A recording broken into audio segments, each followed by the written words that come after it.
नमस्कार किसान भाइयों, स्वागत है आपका आपके अपने YouTube channel Terra Gold Crop Solutions Private Limited पर। आज हम बात करेंगे कि सरसों की बिजाई या बुवाई का सही समय कौन सा रहता है और इसमें खाद की कितनी मात्रा देनी चाहिए।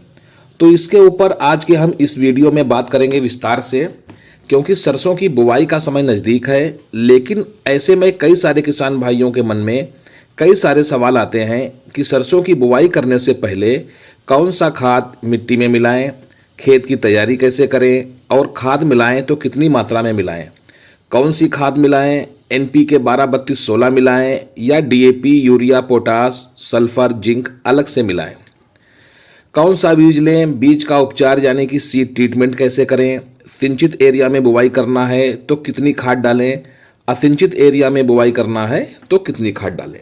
अब बात आती है बुवाई की, तो कैसे बुवाई करें। सीड ड्रिल से अगर बुवाई कर रहे हैं तो बीच लाइनों की कितनी दूरी रखें, सीड की कितनी दूरी रखें। तो किसान भाइयों, ये इस तरह के कई सारे प्रश्न आपके दिमाग में रहते हैं।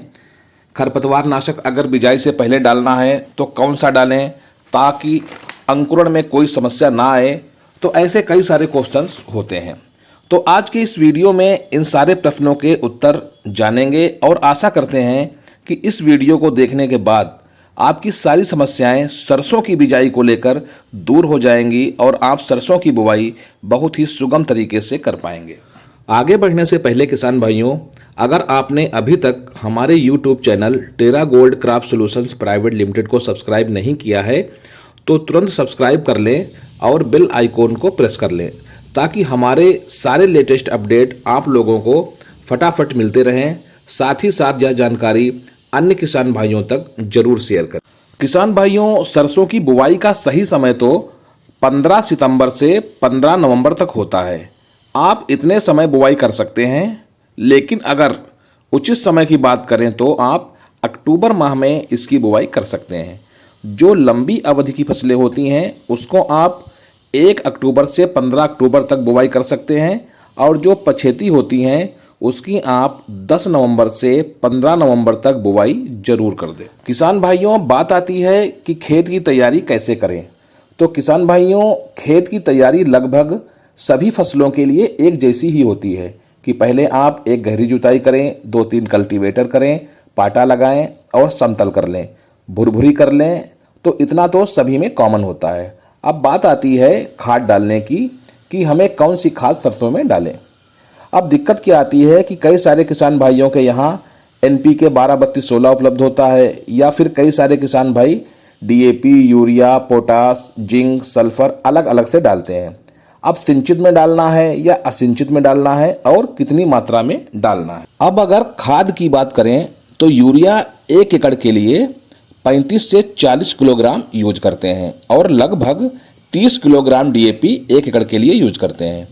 आप DAP की जगह पर 120 से 130 किलोग्राम SSP यानी कि सिंगल सुपर फास्फेट भी डाल सकते हैं, क्योंकि सिंगल सुपर फास्फेट में सल्फर की मात्रा भी होती है और हमारी सरसों की फसलों के लिए सल्फर की बहुत ज़्यादा आवश्यकता होती है। सरसों में तेल की मात्रा को बढ़ाने के लिए सल्फर बहुत ज़रूरी होता है। अब बात करते हैं पोटास की। तो आप पोटास को 30 किलोग्राम प्रति एकड़ की दर से खेत में डाल सकते हैं। इसके बाद सल्फर आपको 10 किलोग्राम प्रति एकड़ की दर से डालना है, और जिंक सल्फेट भी आपको 5 किलोग्राम प्रति एकड़ की दर से डालना है। ये हो गई खाद की बात। इतनी खाद आप डाल करके जुताई करके पाटा लगा दें। अब आपको इसी समय खरपतवार नाशक भी डाल देना चाहिए। कई किसान भाइयों के सामने ये समस्या रहती है कि कौन से खरपतवार नाशक डालें जो हमारे बीजों को भी नुकसान ना पहुंचाए। तो खरपतवार नाशक के लिए आप फ्लूक्लोरालीन 750 ग्राम प्रति एकड़ की दर से इसका उपयोग जरूर करें। इसको बुवाई से पहले यानी कि लास्ट जुताई में ही मिलाकर डालना है। उसके साथ में ही आप कोनॉल फॉस भी डाल सकते हैं, क्योंकि भूमि जनित या जो जमीन में रहते हैं कीट लगते हैं जो हमारी फसलों को नुकसान पहुंचाते हैं।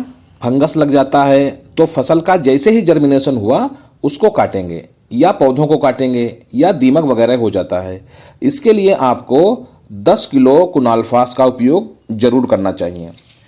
इसके बाद कम से कम 2 से 3 ट्राली गोबर की खाद जरूर डालना चाहिए। लास्ट जुताई से पहले जब आप कल्टीवेटर लगाते हैं तो उस समय गोबर की खाद डाल देना चाहिए, क्योंकि जो भी हम रासायनिक खाद अपने खेत में डालते हैं तो ये रासायनिक खाद चूंकि गर्म होते हैं और मिट्टी को टाइट बना देते हैं, जिससे फसल की अच्छी जर्मिनेशन नहीं हो पाती, अच्छी ग्रोथ नहीं हो पाती और अच्छी उपज भी नहीं हो पाती। इसीलिए गोबर की खाद जरूरी होती है। इसको 1 एकड़ में लगभग 2 से 3 ट्राली जरूर डालें, जिससे जड़ों की अच्छी ग्रोथ होगी और अच्छा उत्पादन होगा। अब बात करते हैं बीज की और बीज के उपचार की। बहुत सारे किसान भाई बीज का उपचार भी करना पसंद करते हैं और बीज उपचार करते भी हैं, क्योंकि कई सारे फंगस हमारी फसलों में लग जाते हैं जर्मिनेशन के समय, जिससे काफ़ी लॉस होता है। तो अगर आप बीज उपचार करना चाहते हैं तो आप थायरम से कर सकते हैं या कार्बेंडाजिम से कर सकते हैं या मैंकोजेब से कर सकते हैं। इनमें से किसी के साथ आप बीज उपचार कर सकते हैं। इसके लिए आपको 2.5 ग्राम यानी कि 2.5 ग्राम दवा को 1 किलो सीड के साथ मिलाकर के उपचार करना होता है। अब बात आती है बुवाई की। यहाँ पर भी एक समस्या आती है कि बुवाई कैसे करें, छिड़काव विधि से करें या सीड ड्रिल से करें।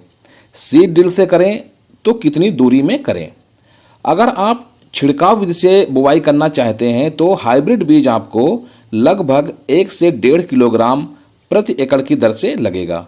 अगर आप सीड ड्रिल से बुवाई करना चाहते हैं तो 1 एकड़ में 1 किलोग्राम बीज आपको लगेगा। अब अगर हम दूरी की बात करते हैं तो आप 12 से 15 इंच की दूरी में लाइन की बुवाई कर सकते हैं।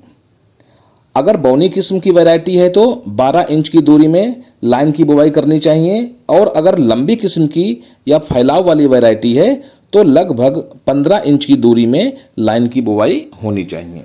गहराई लगभग 4 से 5 सेंटीमीटर में होनी चाहिए। इसके साथ साथ खेत में नमी जरूर होनी चाहिए।